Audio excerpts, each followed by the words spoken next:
Hey, we are back with the possibility in understanding the soul's journey. I am here with Rivky, and I'm so excited to unravel this topic with you. Why don't you introduce us to what this means and what's going on here?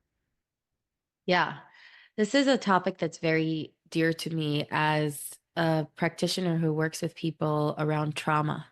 Because when we can understand this part of it, for some people, it can be the missing link that Mm. could bring them from a place of deep despair to a place of deep inner peace. So, understanding the soul's journey and how that also contributes to our challenges and to our life in general is a big deal. I'm going to read a writing that I wrote a couple of weeks ago. I posted it on my blog and on Instagram, and I think that that could be a really smooth segue into this topic. So, when we look at our life's challenges, not as random, but from the perspective of the soul journey, the mystery starts to make sense. Not because we understand the mystery, but because we become okay with the mystery. Because we begin to have faith in the mystery and in the divine. The divine, God, source, has a plan that's bigger than our limited perception, a plan that's even bigger than the mystery. We each have a life's theme to work through on our soul's journey. Yours is different than mine, and mine is different than yours. When we look outside, we can get disillusioned and confused. When we look inside, we awaken. Mhm. What is the soul's journey? It is the journey our souls take to actualization through time and space and beyond time and space. It's the journey our soul and collective soul, so our individual soul and our collective soul of unified consciousness, need to take to restore wholeness. We begin inside and then bring that tikkun, which is Hebrew for repair, to the whole world. Together, through healing ourselves, we can really heal the world. When we deeply internalize the concept of the soul journey, a few things fall away. Resistance, victimhood, and scarcity mindset begin to fall away. Why? Because we understand that life is not happening to us, but for our individual, collective growth, benefit, alignment, and ultimately ascension, our soul to rise higher, closer and closer to the frequency of oneness. When we remember our soul's journey is taking place among billions of other souls' journeys and is part of a collective soul journey, a peace can begin to take over inside of our being because life doesn't feel as random or like it's happening to us. And we understand how every part of our journey matters. The mistakes that we make, the challenges that we have, the opportunities that we have, the abundance that we have. We start to take things less personally and simultaneously less and more seriously. Hmm. We start to have more fun, play more, and realize how little and how much everything matters. So, for those of you who have been, and I know, Chani, you have, but on the retreats that I run, in addition to like developmental, somatic, energy work, we also do soul journey work. Because without presencing the soul, something always feels missing on our quest for healing. Only when we presence the soul does the work really begin in some way. To help our souls progress and grow and heal, not just for ourselves, but for humanity, is a huge gift. Not everybody, not all our ancestors, and not all past versions of ourselves have had the revelation of this gift. So if we have the gift, the opportunity to grow where we're not in active trauma, we're not in active persecution, whether individually or collectively, it's really, really, really big. And every time we get quiet, we get present, we look toward what is real, we are kind, we're loving, we forgive, we have patience, we create, we pray, we're moving closer to what is truly home for the whole entire world. And one of my favorite lines in a song that I love is, when we finally get there, quote unquote, if you're watching this video, we've just begun. So surrendering to the mystery is really what makes life and everything so much more fun. And the journey just continues. The journey continues. So that's the intro to this really special topic that we're going to talk about today. What a gorgeous introduction, and what a beautiful way to render into what we're here for and really allow for what our soul's path is to take shape and to trust in the steps moving forward and to let go of the resistance and really surrender into the flow of what we're here to accomplish and do if we just allow it. And even if we don't, it's also part of our soul's journey. It's all connected. And it makes me think of this really funny guy on Instagram, which I don't know his name. He's this older dude and he's in a swamp in Florida or something. And he's like, man, I've been thinking about it. And it's kind of cool that we're only here for about 100 years. And you and I are here in this earth together, and we just get to be here together. How cool is that? And it's like, Yeah. when we think about the soul's journey, and it's obviously eternal, but this finite experience that we have here that's also so specifically with the souls around us. I love this concept of soul journey individual and soul journey on a collective level, and how Yeah. intentional both of those things are. It's my soul journey in relationship to my soul's purpose and need to be here for whatever it needs to accomplish, but also all of the souls that are around me that are also here to support and encourage and hold space for and be a part of as ministering angels in all kinds of ways to kind of push each soul along. We're here for our own individual purpose, but we're also here collectively, both to impact and to be of impact to other. So it's really just a beautiful ecosystem of soul movement. Yeah. And as we understand that, I was saying before, we take things less seriously and more seriously simultaneously. It matters less and it matters so damn much, But there's also this aspect of, when we get to understand that, not that we're on a soul journey is one step, but when we can understand that everyone around us that's circling around us is also on their own journey, what happens is that we start to take things a lot less personally. It becomes a lot less personal. It becomes a lot less, oh, they intentionally hurt me or meant to backstab me. Forgiveness becomes a lot easier when we can really understand that, like, that person might have been placed here for the sole purpose of helping me reach a higher level on my soul's repair. And I'm laughing as I said that, Chani, because after one of our podcasts, Chani said something on the podcast. You said something on the podcast, higher frequency. And after the podcast, I was saying that that word kind of triggered me or activated me, because in my mind, I kind of want to say different frequency, naming the fact that naming that higher vibration or lower vibration or higher frequency or lower frequency exists challenged me in that moment. And what I've come to learn through that trigger, because never waste a good trigger, Never. Yeah. was that the embracing of that truth, that we all are born with our soul's mission and our soul's journey. And some people, and we're also born with choice, and some people choose to ascend. Some people choose to grow. Some people choose to keep facing the things that break their ego and feed their soul higher and higher and higher and closer to Hashem. And that's not for anyone else to judge. It's not to say, oh, they're high frequency and they're low frequency, but it's what we can say for ourselves. And what I think is really important to remember is that on the soul's journey, there's all different souls floating around this earth and this universe. There's souls who are newer to their soul's journey, and there's souls that are probably pretty close to the end of their incarnations and their return to oneness and wholeness.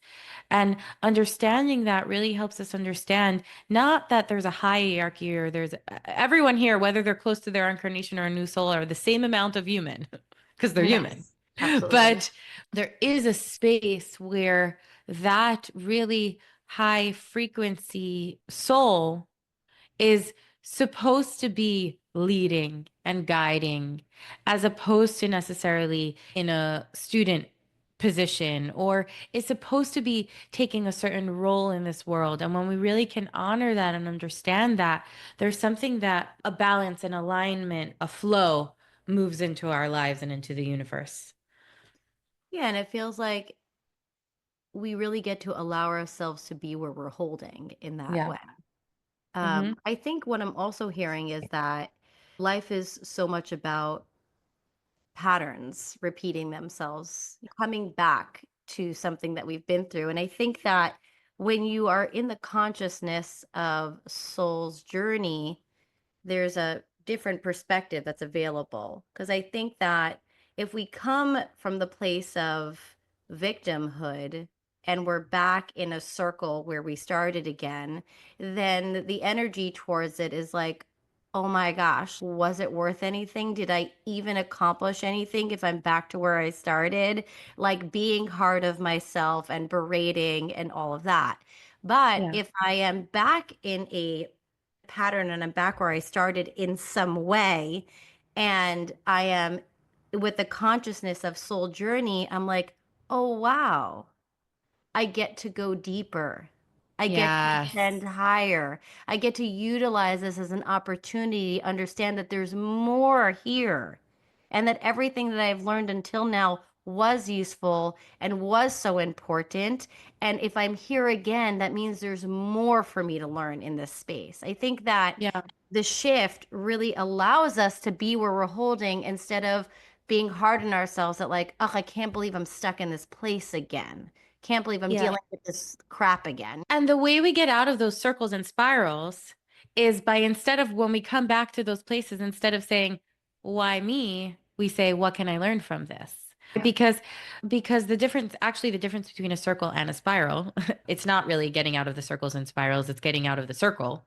Because our life's journey is a spiral. And if you're watching this video, you see me drawing a spiral moving upward. Sometimes we come back to the same theme because we're all walking with different themes on our journey and different lessons that we need to learn at the place that we are inside of our journey. And sometimes we come back to the same point from a different perspective of the same thing. And why am I regurgitating problems? Why Yeah. am I here again? I worked on this. I did hypnosis. I went to therapy. I sat with ayahuasca. Why am I having the same problem? Because our soul theme is going to come back until we learn the lessons. And Kabbalah says that when we learn the lesson, it stops returning in the same way. Yeah. And that doesn't mean that it stops returning at all. It still can repeat itself in more lighter ways so that we can really get to the root of the thing that we're here to learn, whatever that is.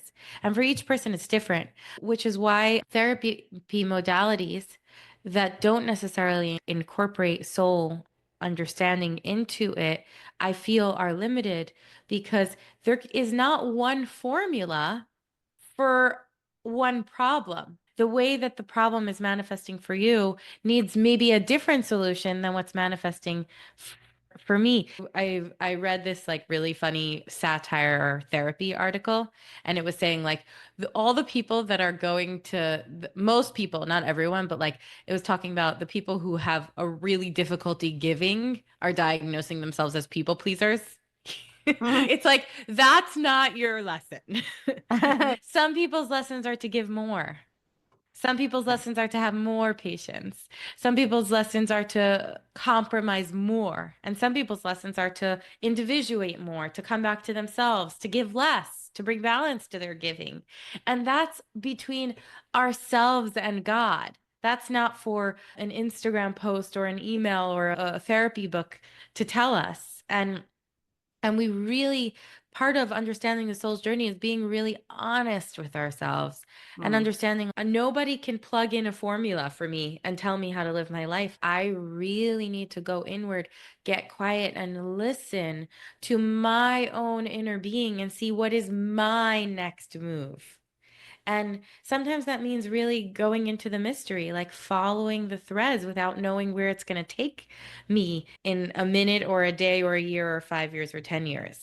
So, yeah, yeah. that feels really important. Yeah. I want to shed light into a space offshoot of that, which is like, I remember my son coming home from school. He went to a yeshiva that's more fringe, like high Mhm. school, fringe kind of high school, that is very much supportive of kids that might have been through some big T trauma, sexual abuse, physical abuse, emotional abuse, all kinds of things like that. And he came home and he posed this question to me. He's like, do I have purpose if I didn't go through big T trauma? Mm. Because the experience in school was is that children came from a place where they were terribly neglected or hurt, and then they were offered so much support. And there was so much identity in the trauma that allowed for the support to be there, that he felt that if I don't have the trauma, then am I worthy of the support? And also, what is my purpose? What is my purpose if I don't fit into this crowd of lots of kids who have a lot of things that they're grappling with, addiction and all kinds of stuff like that?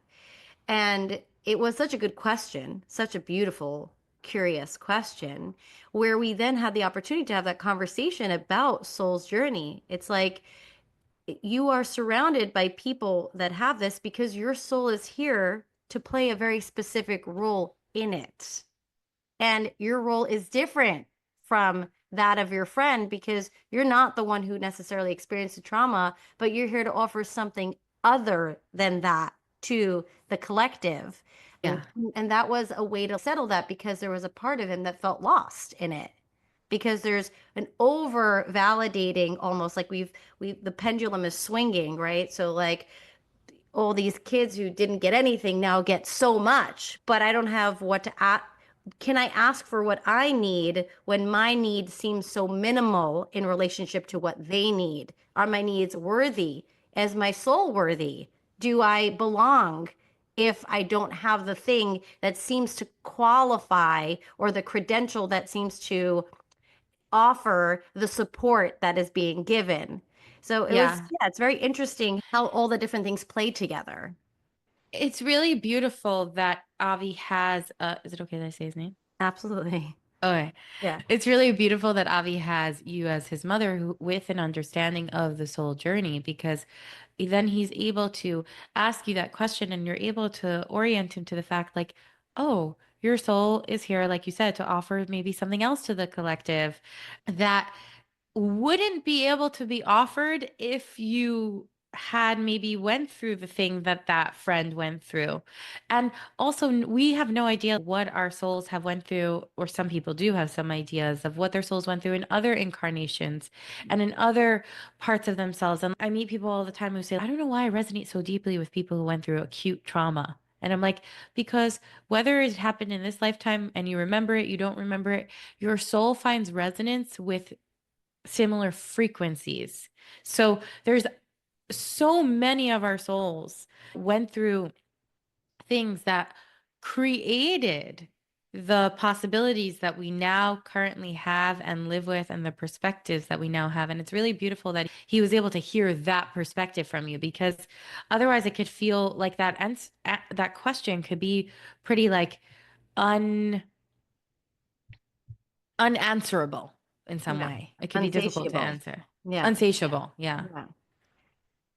Yeah. It's pretty fascinating. There's the other side of it where it's, or at least in my experience of what I've witnessed and noticed, is that when we over identify with the trauma and lose Yeah. sight of the soul journey, we almost become afraid to let go of the trauma out of the fear that if I don't have this identifying factor that now offers me support that I've never received before, if I can Yeah. allow myself to get well, if I can allow myself to level up into my soul's journey and own the place that my soul is here to be and do, and will I still have the support and love and encouragement?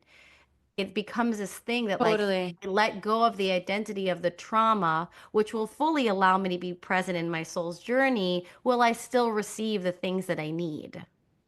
The mental health world, like the pendulum has kind of swung a bit, right? Because what is many people's like big trauma, not only what happened to them, but that there wasn't availability of regulated presence and when they went through what they went through. Yeah. So what happens is that under validation created duh, obviously, created a society that craves over validation, Mm, right?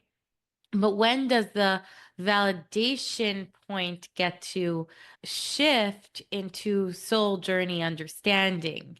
And how can we actually hold them both in one hand? Yes, you mm, went through that and that was not okay.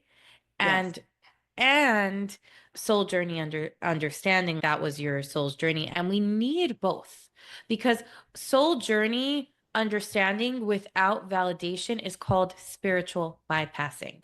It's Right. when we use spiritual concepts and spiritual understanding to bypass our real feelings. And what happens when we spiritually bypass? And I can see myself like feeling heated up as I'm saying this because I feel so passionate about this, saw it in myself, see it in others. When we spiritually bypass, we don't get better. Yeah. We just regurgitate on the same information because it's not helpful. It's not helpful for us to spiritually bypass. Emuna means faith in Hebrew, and it's not, it is the OG and ultimate healing modality. It is. And it's only helpful in tandem with acknowledgement of what is, because otherwise there's something that isn't touched and felt and sensed. So that's first of all. But second of all, when we hold only that like therapy victim place without acknowledging the soul journey part, we can never move out of that. We have to move into that to then be able to know when is it time to move through that, because that's not the landing place. The place of finally being in the pain could feel really relieving for some people, like, oh my God, yeah, I'm not crazy. I really did go through an exorbitant amount of pain. This really did happen. Really did do that. They really did say that. But then there's this movement into understanding, like acknowledging pain with one hand and understanding the soul's journey with the other hand. But it's never for us as a compassionate other along the journey with other people to limit our compassion because we are afraid of feeling the sadness or grief of others and say that, oh, it's their soul's journey. Because there's something in Right. that space that doesn't allow us to fulfill our own tikkun, our own repair of being able to be with someone in their pain and not enmesh with them, which is a Right. tikkun. This is a repair for the world. And a repair that I see over and over again that we need in our world is individuation moving into interdependence. So, not enmeshed or not so far away from each other that we can't see each other, but moving along with each other without impacting each other in ways that are damaging to one another. So being able to stand by and witness somebody else's pain is a really important part of our collective tikkun. And when we say, oh, it's their soul's journey, they'll get through it, there's something in that that really bypasses something that we really need to work with in ourselves. Yeah, yeah. It's like dismissing something that's actually here as an opportunity for yourself through Yeah. someone else's but through standing alongside someone else's experience. You're actually Yeah. receiving something also. We're all receiving at all times, basically, is what you're saying. Exactly. Yes. The same thing goes with our souls have a journey and they have bechira. Bechira is the word for choice. Yeah. We're not stuck. We're not stuck, which means that when we can understand that for ourselves, when we hold that in one hand, we're not stuck for ourselves, and the validation of what we're going through in the other hand, that's how we bring ourselves closer to the salvation or the redemption or the healing that we're looking for. But when we skip one or the other, something gets lost in translation, something gets missing, and it doesn't work. Yeah. So I'm thinking about this experience with my daughter Noah. It was Purim time, and there was this like wild party being offered in the city for high school kids. Mm, We didn't have these kind of things when we were kids, so new for me for sure. But a bunch of young kids deliberately catering to them to come and party and dance with the DJ. And so she asked me, she's like, Mom, do you think that I should go? And side note, I work for the girls' high school, and I got to hear from them some of the girls that were choosing to go and some of the girls that were choosing not to go, and the reasons why the girls were choosing not to go, which was because there's this idea of holding your own boundaries, but when you're in a room full of teenage girls and boys, whether you're holding your boundary or not doesn't mean that everyone else is respecting them. yeah. So I said to Noah, I'm like, listen, as your mom, as your mother, and because you're asking my opinion, I think that you're a little young. And I think that I don't know that it's the best idea for you to go and have that kind of experience just yet. I understand the curiosity and desire because when I was 16, I was definitely doing that. Definitely. Even more unhinged in some ways. So then she was like looking at me. She's like, well, will you be upset if I go? And I said, no, I will not be upset if you go because we can hold both. I can have the opinion and the advice as your mother, and you can make a choice for yourself with your own mind, body, and spirit and soul's journey to decide to do whatever it is that feels in alignment for you. Obviously, this is very much in consideration that there is no danger involved. Yeah. Like, it's a very Yeah. important thing. Right. Obviously, if there was like a danger or a drug or something else that was like part of this equation, that would not be the flexibility that would be available in this conversation. This is just the idea of going to a party and being a little bit more exposed than what she's used to, which is part of Yeah. what she's curious about. And I'm okay with that. But as her mother, that would be the thing that I desire for her. And so Yeah. she went, she chose to She went go. to the party. She went to the Yeah. party. And I woke up, it was, I don't know, it was probably like 4 o'clock in the morning, and like 6 other girls came over and they all crashed in the house. And they had the best, funnest time. And I was truly delighted for her that she went and she did the thing that she desired and she had the fun and she experienced whatever she thought that it was. And a couple of weeks later, we were sitting in the kitchen. She always sits herself on the counter while I'm like doing stuff. And she's like, oh, remember that party that I went to on Purim? The same organization or whatever it's called, promotion party people are making another party, but I don't really care to go. I was like, cool, cool. Yeah. The space to hold both where there isn't a power struggle of my thing has to win and your thing has to be wrong or my thing has to be right or any of that really is what you're saying is holding both, right? The Yeah. validation for the experience and the soul's journey. I can hold Yeah. an The validation as for your your own mother. experience. Yes, yes. Yeah. And I just think that that's a really it's really powerful to create space to hold many things at one time. Yeah. Because ultimately I had another friend who called me because her daughter wanted to go and she was freaking out. She was freaking out. And I think that many times the fear comes from the insecurity of the parent. They don't feel safe in some way, which then they project their fear onto their kid, where the kid could very much trust themselves, you know? But now they Right. have to question that part. And what ends up happening is this power struggle. And I asked her Yeah. the question, which is a question I ask myself all the time. Do I want to be right or do I want to be in a relationship with my child? And the Yeah. choice that I make is to be in a relationship with my child. And it's going to be something that's different than me, and even something I possibly don't want or am not interested in. But this is how you have it. This is how you Yeah. have the relationship. Yeah. And what you did was so powerful because you said, okay, this is not a safety issue. This is a values question. And my child is a teenager already, and they can choose the direction or they can choose their challenges. They could choose their mistakes. They could choose their own adventure. They could choose their fun.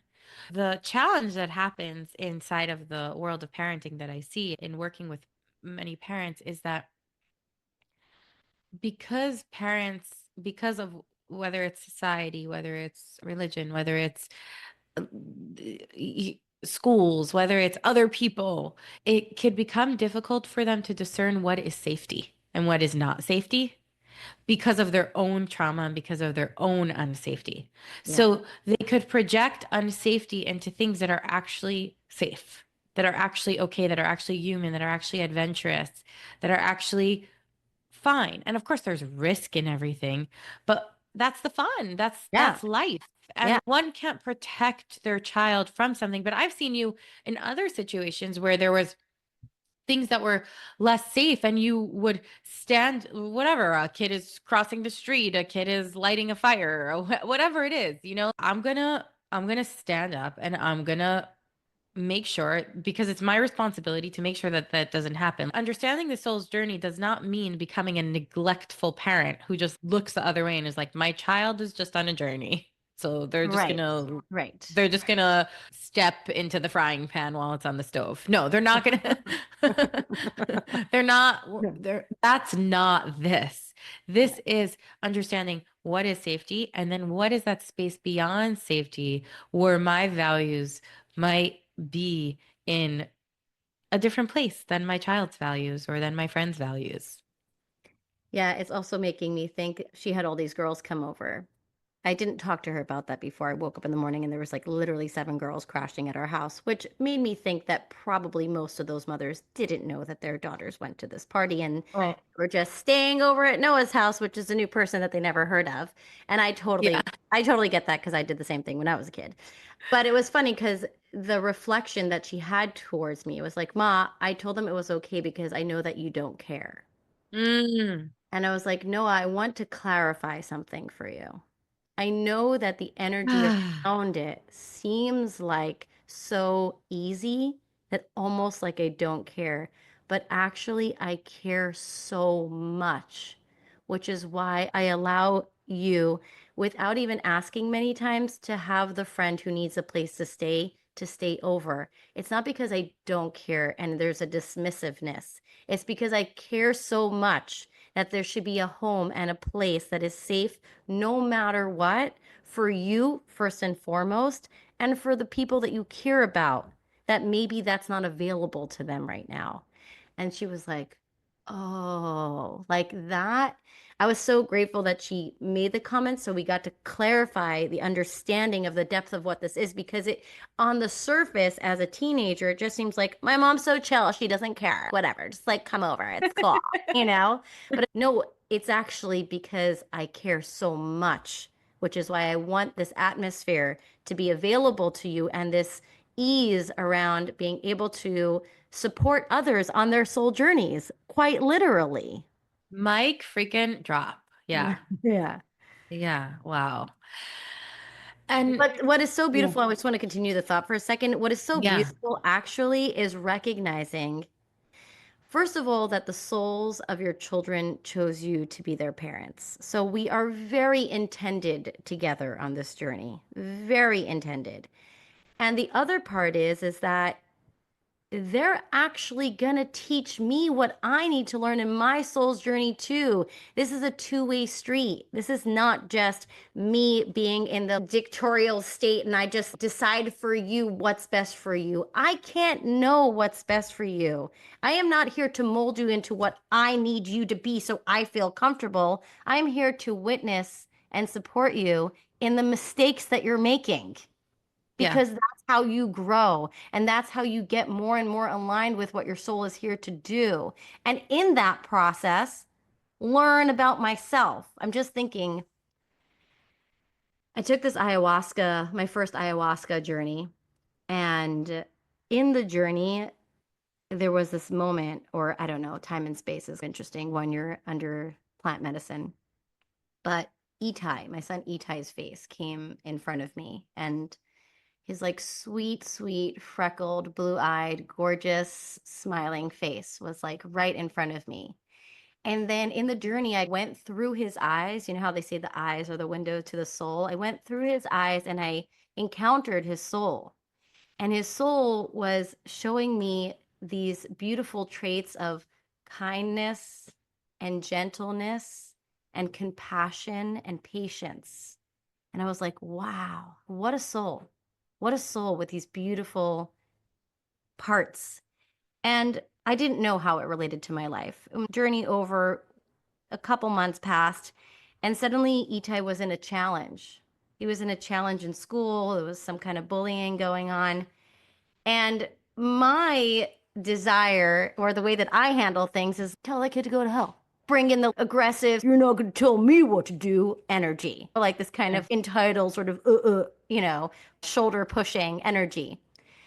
And what I what I remembered was what I understood about how to relate to him through the energy that he needed. And so instead of going with what I thought would be the right way to go about it, because that's the what works for me or what worked for me, I went into the space of patience and gentleness and kindness and really helped validate his experience in what he was going through, which is really what he needed. He didn't need me to fix the problem.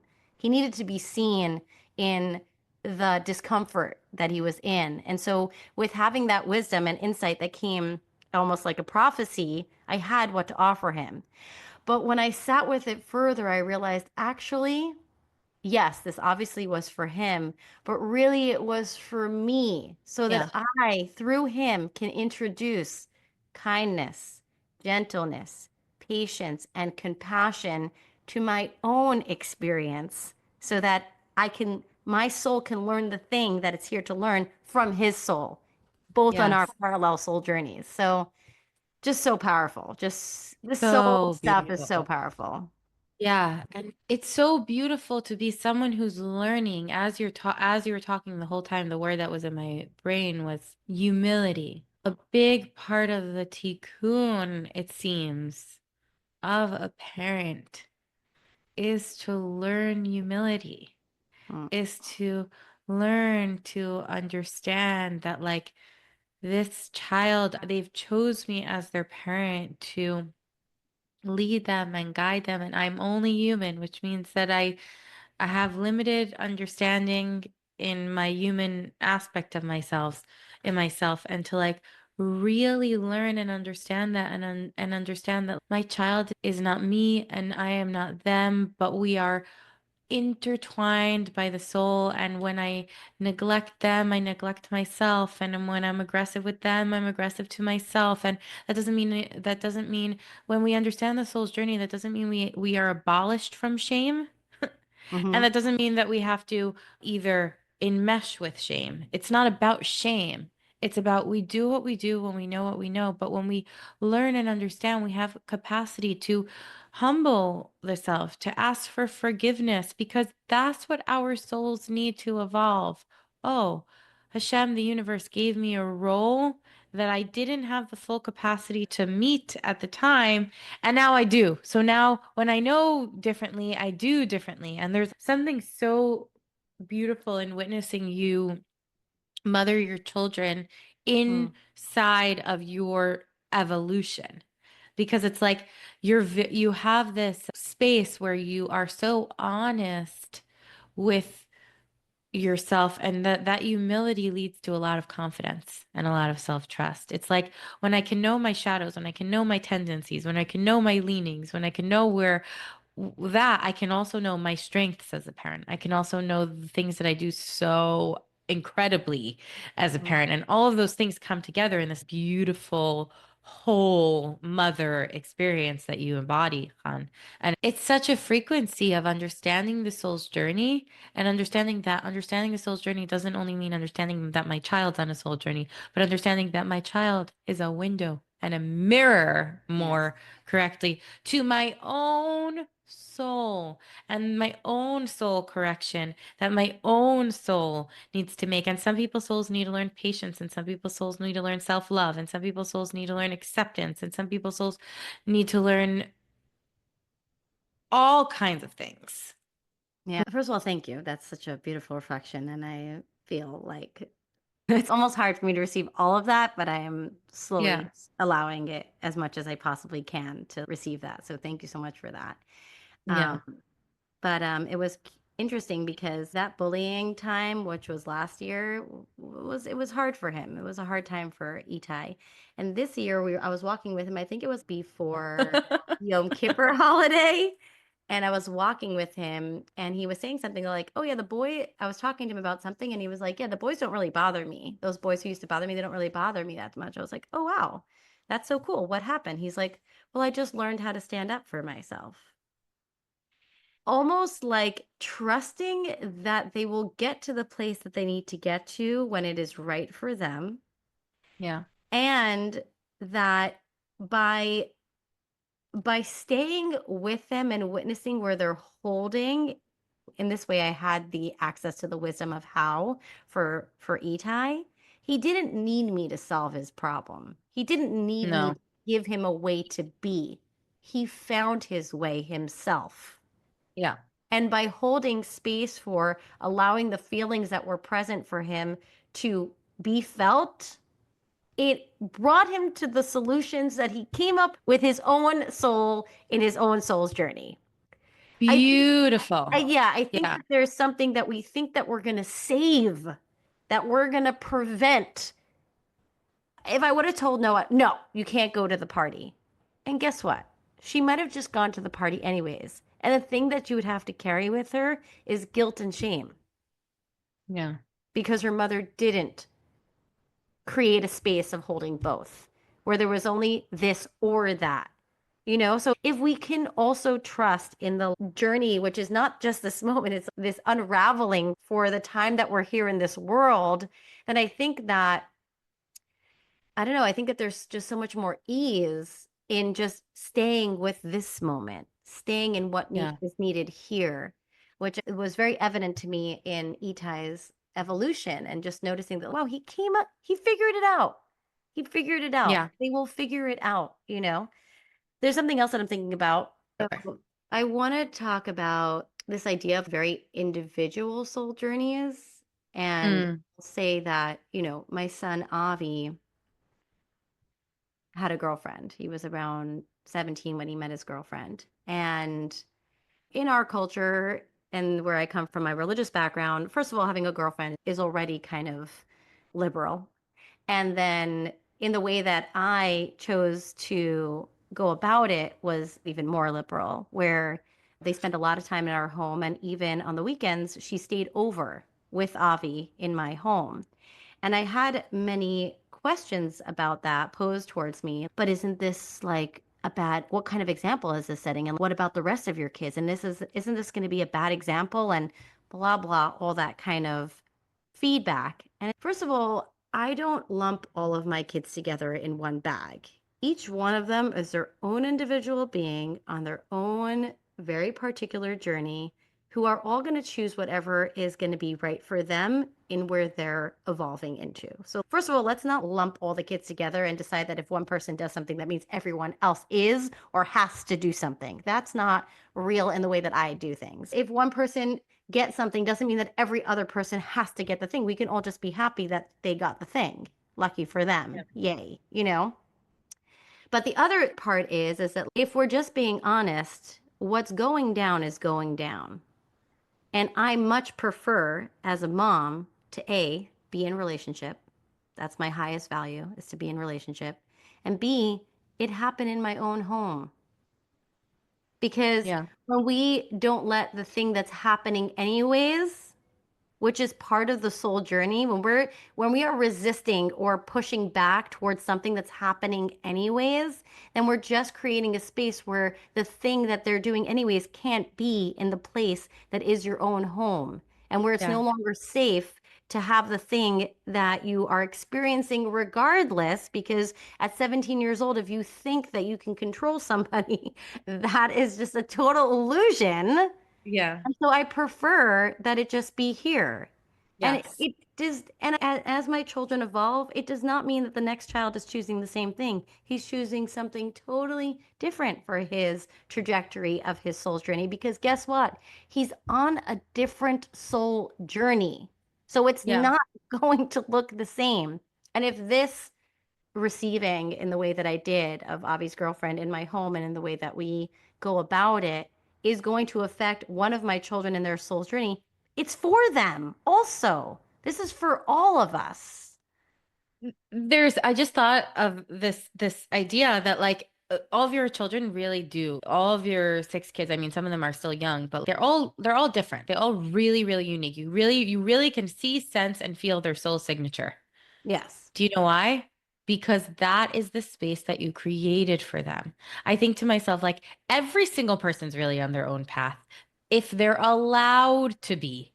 If there's a Mhm. family of six people who look at, act and say and be exactly the same, that means that they're not in alignment and in integrity actually with their own soul's path, most probably. Because there Mm. isn't a group of six or 60 or 600 souls that are all here to do, feel, be, see and be with in the same way with life. And I really, really see that the more parents understand this, whether it's consciously or subconsciously, children get to live out their journey in a way that actually brings them so much more joy and satisfaction and alignment. Where they're not existentially struggling for necessarily, maybe they are, but with who they are from their environments, because of their environment. Yeah. And what's cool is, and what I notice is that they come back to seek here in this home. Yeah. They come Yeah. back to ask the questions that are existential sometimes, or are challenging, or are frustrating, or upsetting. And they come back here to ask the question and to consider with real listening ears what Yeah. it could possibly be, because it's not about me, you know? Right. It's They really, know it's not. They yeah, know. and this is Right. your journey and this is your experience. Again, if you're asking my opinion, I will give you the one that comes from me as your mother. But Yeah. you can also choose other things, and there is space for that. And yeah, I mean, Yes. I guess in imparting all these stories, it's really just to know that it's possible, that we could trust our children. We can trust in their soul's journey. We can, again, obviously, this is excluding anything out of the realm of something that isn't safe, because Right. safety is number one priority. Yeah. Low beseder. It's not okay if it's not safe. But And within that unenmeshing realm, safety and unenmeshing safety from our own trauma, understanding objective safety versus subjective safety. What is right. physically unsafe? Because there are people in certain societies that care more about. There are many people in different religious communities who experience sexual abuse, and people brush that right under the rug while not allowing their child to do A, B, C, or D that has nothing to do with safety and call that safety and that. So, this is Mm, a mm, really mm, mm. important topic to really, really be present with and understand in a very honest way. Yeah. And Kabbalah really talks about worry and says that worry is actually taking energy from the other person. Sometimes we think worry, the stereotypical Jewish mother or grandmother is like, worry is the way that they show love, or worry is the way that I love you. But worry is actually, from a Kabbalistic perspective, takes energy from the person that we are worried about. It actually makes that into a self-fulfilling prophecy where we're worried that they won't blah blah blah, and then it actually makes the circumstance energetically worse because we're sending this frequency of worry to an already struggling situation. and Wow, wow. and when we can, I've been talking to my clients about this differentiation between feeling bad for someone Mm, versus feeling sad for someone. There is a world of a difference, and it could sometimes feel exactly like it could feel the same. And we really need to get honest with ourselves. Am I feeling bad for them? Am I wallowing in worry or pity for another person? Or am I feeling sad for them? And sometimes we worry because we're afraid to feel sad, because feelings are scary, because feelings are overwhelming, because we haven't been taught to feel our feelings. So instead, we worry. Anxiety is a not fully felt feeling. Yeah. Always. It's a feeling that we don't allow to fully move through our system, change and transform us in the ways that we need to be changed and transformed. It's so funny because I grew up with a mother who liked to worry about things, and Yeah. my choice, very like conscious choice, was like, you're worrying about it. I'm not bothering then. What's the point of two people worrying about it? So it actually worked in my benefit because I grew up very worry-free and very easy because I always knew that my mother's taking care of the worrying part. So I absolutely don't have to do that part. So it's funny. And it's like when you're saying it, that's true. I actually didn't take on the thing that was already being taken from me because Yeah. you're holding it. I don't need to hold it if you're holding it, but it Yeah. offered me a very carefree life. So it And kind of checked out for honestly, me. that's a hilarious defense, but Yeah. and amazing. Thank Yeah. God. But honestly, there is also sometimes people need to worry about themselves. Mhm. They really do. They need not worry, not in the realest, truthiest truth version of that. But if we take that worry from them, they don't always have that like kick in the butt and that radical responsibility to be like, ooh, how can I change or transform my life? So we could sometimes take away the biggest gift from Mhm. somebody when we worry for them, when we feel bad for them, when we pity them. Those are frequencies that are really not helpful to other people. And what is helpful? Witnessing, feeling the sadness, not running away from the grief. Not helpful, the worry. And the last thing I really want to address here is about comparison in reference to the topic we're talking about today, understanding the soul's journey. When we can really understand the perspective of that we're all on a soul journey, comparison gets to cease to exist. Because this thief of joy or aliveness or life force itself is comparison. And we don't know how many times a soul has been incarnated, how many times they've been here, how many lifetimes they're living, what their soul assignment is. I have people in my life who tell me like, you're much younger than me. Why am I still circling around something that it seems that you've figured out, or etc., etc., etc. And that is not the question. That's the why me question. The Yeah. question is what lesson can I learn? How can I turn inward? Because when we look outside, we get disillusioned, we get confused, we start comparing, we start wanting what's on somebody else's journey. But when we look inside, we awaken. And when we awaken, things become clear, things become potent, things become powerful, things become invigorating. Life starts to move in some ways slower and in some ways quicker because it's my life, it's your life, it's our life. And there are some souls in our life that are here to help us progress in our soul's journey, which means they are here to trigger us. They're here to challenge us. They're here to be oppositional for us, to show us what we got inside. Mhm. And in my Brooklyn accent says, never waste a good trigger.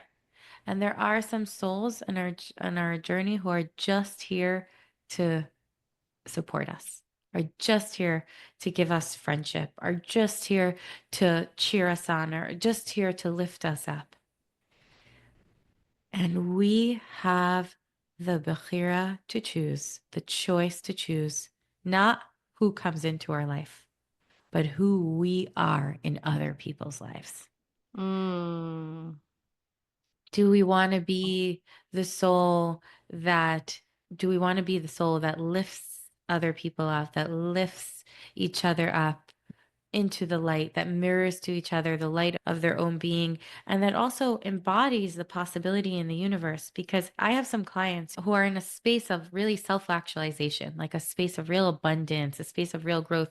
And sometimes they're like, but how could I keep growing and receiving more abundance from the universe and being in all these places when other people are really struggling? And I'm Mm. like, we cannot compare where we are in our journey to each other, because sometimes we could be comparing our abundance to somebody else's scarcity, or our current abundance to our past scarcity. And as we progress in our journey, we have to begin to start having new conversations and asking new questions and relating to our journey from the place that we are at now, and then at now, and then at now, so that we allow ourselves to continue progressing and growing. And sometimes something needs a therapy session or an ayahuasca journey or a nervous system regulation or 5 more years of growth. And sometimes something needs a little kick in the butt, a little reminder, a little, oh, you remember you were there, but now you're not there anymore. And to know the difference of that is to know is to like have really deep wisdom. So Yeah. there's so much more to say. There's Much like more. there's really so much more, which is why we have a podcast where we talk about the possibility of the universe every week, and we just talk about more. And I want to end off. Is there any message that you want to end Oh, with? yeah. So I just want to share a quote that a girl brought to the Artist Waits coaching group that I have. And it goes like this. It's from Abraham Hicks. It says, "You cannot get sick enough to help sick people get better. You Yes. cannot get poor enough to help poor people thrive. It is only in your thriving that you have anything to offer anyone." Yes. That is, again, mic drop. That Mhm. is exactly what I'm saying. It's like there is this possibility of more that only happens for the entire universe, when we allow it for ourselves, for Yes. ourselves, for ourselves, for ourselves. And it's so important because we can relate to other people's scarcity and wonder if we can grow, when actually our growth will not only impact us, but impact the whole entire universe. Yes. And when we can look at the world from understanding our soul's journey, we can understand how us progressing on our soul and not holding back because somebody else is spinning can really hold a very steady, clear anchor of what's possible for them. And if they decide with their bechira, their choice, to step into that place too, they are allowed, because we are not stuck. And how do we show that to ourselves, to our friends, to our clients? By not being stuck. That's it. That's it. Yeah. That's the medicine right there. Yeah. Well, have a great one, everybody. We'll Thanks so see much for being you with next us. week. Yeah. Yeah. Mwah. Okay, bye. Bye. We are so humbled and delighted to have you with us. Our podcast is Real Life in Real Time, where we embark on curious conversations that expand our awareness and capacity for all that is possible. The Possibility of the Universe podcast is only possible because of you, our audience. Thank you so much for being here with us. Thanks so much for being here, and thanks so much for listening. I'm Chani. First and foremost, I am a believer. I am a wife. I am a mother of 6 beautiful children. I am the co-owner of Mimulo, luxury florist and event production company. I am a life coach working with both individuals and couples to empower them to step into their own possibilities in this universe. Hi, I'm Rivky, and I love life. I love heart-centered living. I love to be curious, and I love to connect with all things. I started off as a social worker and developmental therapist, and now I work as a somatic and subconscious practitioner using modalities such as somatic healing, breathwork, body work, hypnotherapy, and some really magical and incredible quantum healing technologies. I work with individuals, couples, run retreats and courses using these modalities to help people find the most freedom, presence, aliveness, and embodiment inside of their lives. The ways to contact us are through my website, rivkygross.com. That is spelled RIVKY dash, the straight line dash, gross, GROSS.com. You can also follow us on Instagram, Chani at Muckhome Sanctuary, and myself, at Rivky Gross. We are here for any and all questions and feedback through the contact form on the website. And we're so looking forward to hearing from you.